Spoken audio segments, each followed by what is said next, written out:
Welcome to the Defense and Aerospace Report. I'm Vaga Maradian here at the Air Force Association's annual Aerospace Cyber Conference and Trade Show, the #1 gathering of U.S. Air Force leaders from around the world on this day, the 72nd anniversary of the United States Air Force. Our coverage here is sponsored by L3 Harris and Leonardo DRS, and it's our honor on this Air Force birthday to be talking to the Vice Chief of Staff in the United States Air Force, General Sevi Wilson, who also just coincidentally happens to be the Chief Innovation Officer of the Air Force. Sir, it's always an honor and pleasure. Great seeing you, and happy birthday, Air Force. Exactly. Go blue.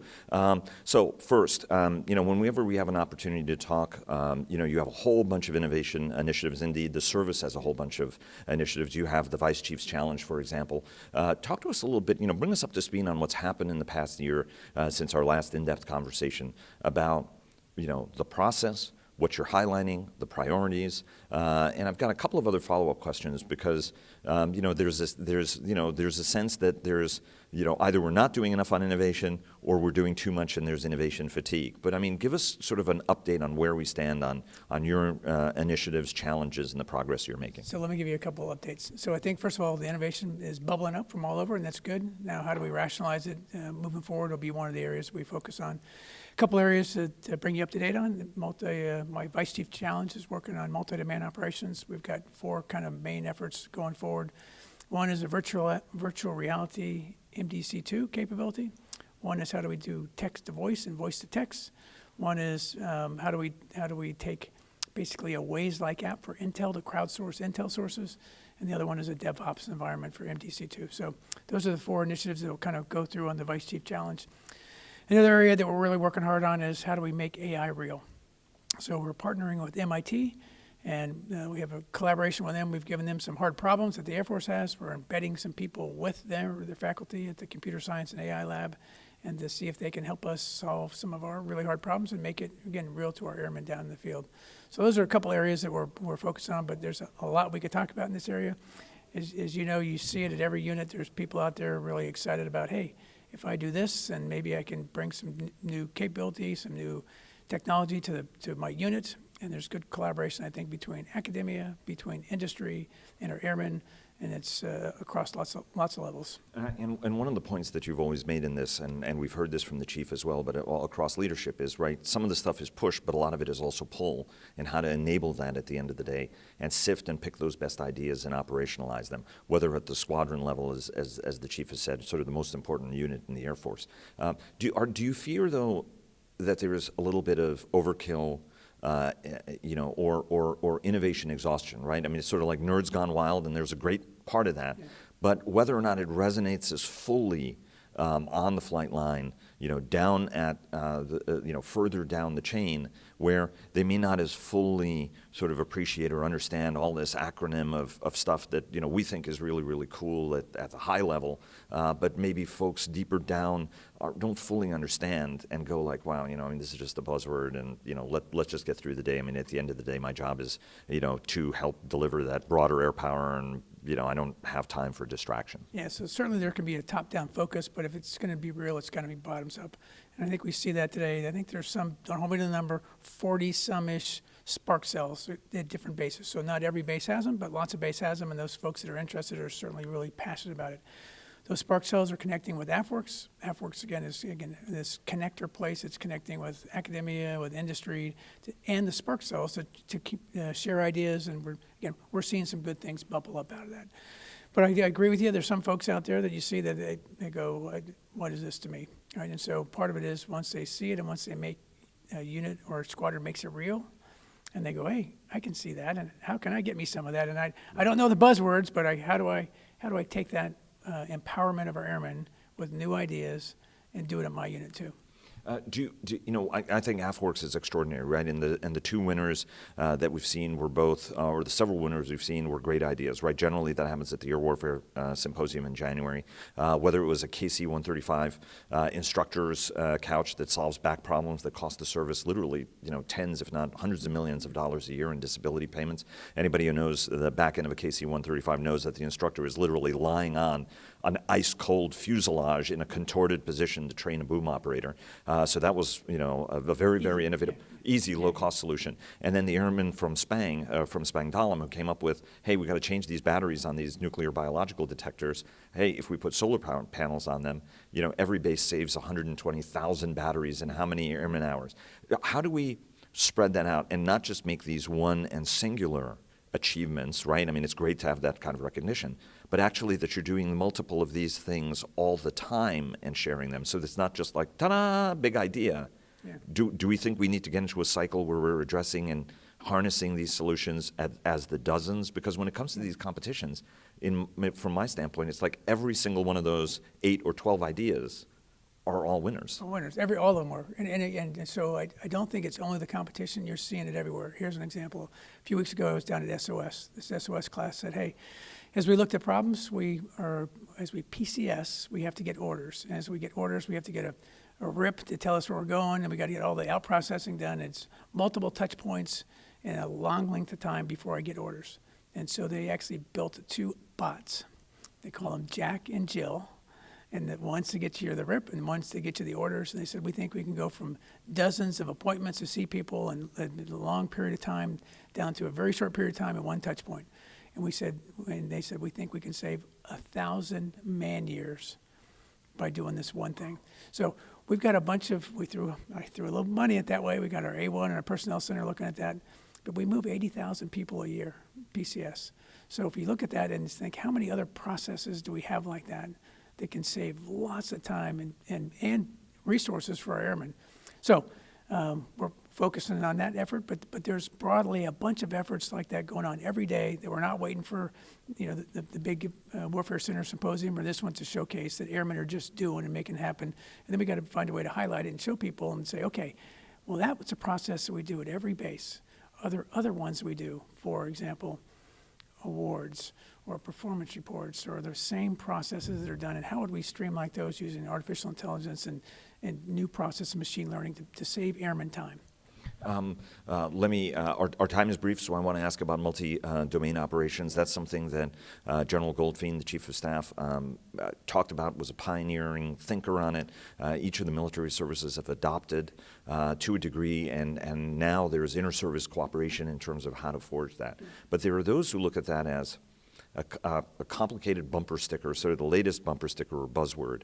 And how is multi-domain operations different from what would be sort of your conventional joint operations model? What makes it different?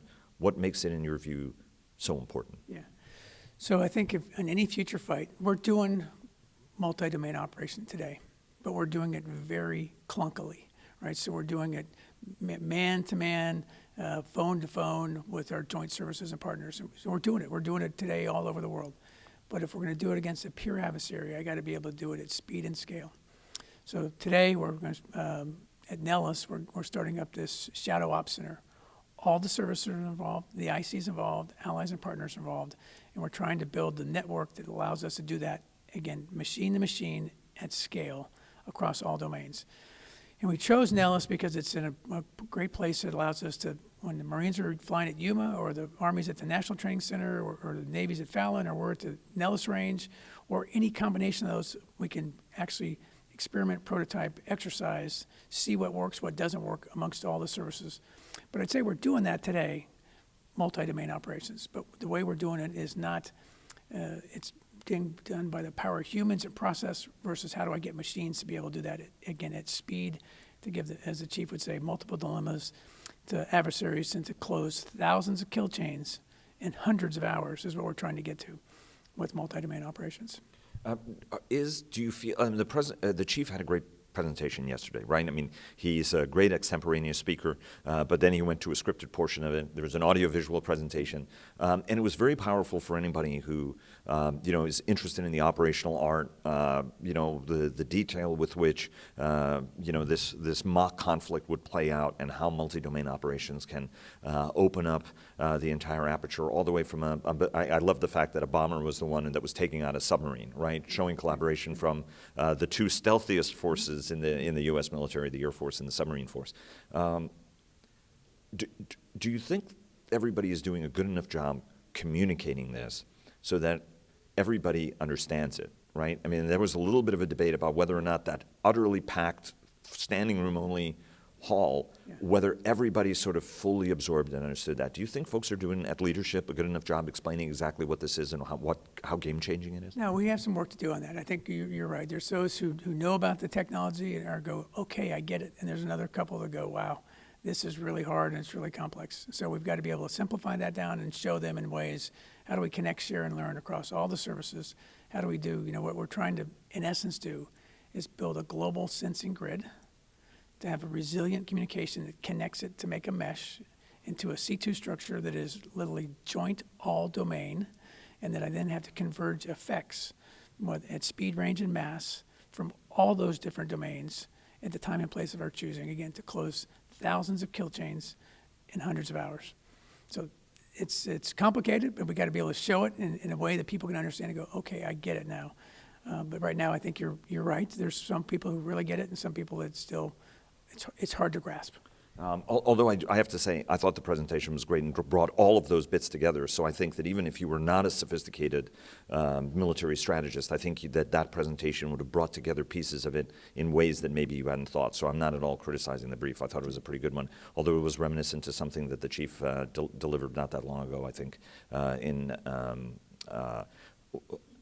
Do you think that the question is about, and it's also reminiscent, by the way, of conversations that I used to have with Buzz Mosley a long time ago, when he was theorizing this grid network, and how do you bring all of these pieces together? And I think technologically we're getting a lot closer to that vision, and obviously John Jumper would talk about it as well. I mean, I think airmen and military folks for a long time have been discussing this. But do you feel that there is the resilience in the network? Because on the one hand, we talk about this sort of ubiquitous sensor net to be able to see everything and to monitor everything. On the other hand, we talk about the necessity of MCON Alpha, operating in denied communications environments. So our exercises are going a lot better than they were 2 years ago when we sometimes had to hit the stop clock on it. Are we putting too much faith in some of these networks when there is adversary capabilities that we know of, but there are adversary capabilities that we do not know? And a concern is that we could end up becoming quite surprised in this. Are you convinced and comfortable that the communications and integration architecture we have is going to be resistant to whether it's jamming, whether it's to cyber, intensive cyber operations, and is going to be able to be something that is so foundationally present that even if degraded, will still be of operational utility? Yeah, the vice chief is never comfortable. and so I'm always one of those doubting Thomases that says, okay, prove it to me. How's this going to work? And so you're hitting on a really important part of this resilient communication and making sure we can trust the data, right, and making sure the data can get where it needs to go is one of these hard things that we're going to have to figure out our way, make sure we're doing it right and smartly. And if we thought through second order and third order consequences and what ifs. And that's why, again, why this place at Nellis, the Shadow Ops Center, will be so important to go out and actually test it and prototype it and exercise with it and say, okay, well, against this adversary, against this denied capability, how did it work? How did it flow? And what's the backup? Right? And how are we going to distribute this down to the unit level? And I also tell people this multi-domain C2 capability, it's not a place, right? Because if it's a place, it becomes a target, right? And so I got to be able to distribute this. What different echelons of command can I do that? And again, and how do I build on the resilient communication across all that network? That's what we're going to go figure out. That doubting Thomas piece of you, by the way, I think is your nuclear training. That's always like, yeah, we got to think several steps ahead on this ball game. Last question. I mean, you've been in the job now for a little bit. What's the thing that keeps you awake at night? What is the thing that reassures you, and what's the thing that makes you go, okay, or things that make you go, okay, these got to be on our to-do list? Yeah. So the thing that reassures me is our airmen, and as I get to travel and meet these folks that are just simply amazing. That group I told you about at SOS, I go, I would have never thought about that. Here's a group of captains thinking about really hard problems and trying to just chip away. And so their innovations, their courage, they're not convinced of this. The status quo isn't in their playbook, right? So they think differently. We got to find hard problems, and they dive in on hard problems. And so the airmen are what excite me. What makes me, causes me concern is this, for our nation, do we really understand strategic competition with peer competitors? as a nation? Do we understand that? And do we know what our competitors are doing across all of their whole of nation, across information, military, the diplomatic, the economic, and what that means for us? And so again, I go back to, we've got to start thinking a lot more like David and not like Goliath in our path forward as a nation. And it's going to take all of us coming together to do that. One thing though that jumped into my mind, a couple of years ago, people were a little bit doubting about whether or not the department would be able to move as fast as it's moving. Has that surprised you? Because I think it's incredible the speed with which the department has adjusted and is moving over the past few years. I think the department sees the threat and knows that we have to move faster. And so we're all clearly focused on that. And as I sit through all the different meetings that I get to, whether it's the tank or the Joint Requirements Oversight Council or the Deputies Management Group, we're talking a lot about the threat. And I think everybody's crystallizing on what that really means and knowing that, again, status quo won't work. We can't be comfortable. We have to act with a sense of urgency. We've got to become more agile, faster, as we build capability for our nation. General Sevy Wilson, the Vice Chief of Staff of the United States Air Force, sir. Thanks very much. Pleasure. Always honor and pleasure, and look forward to keeping the conversation going. Thanks so much, sir. Thank you very much.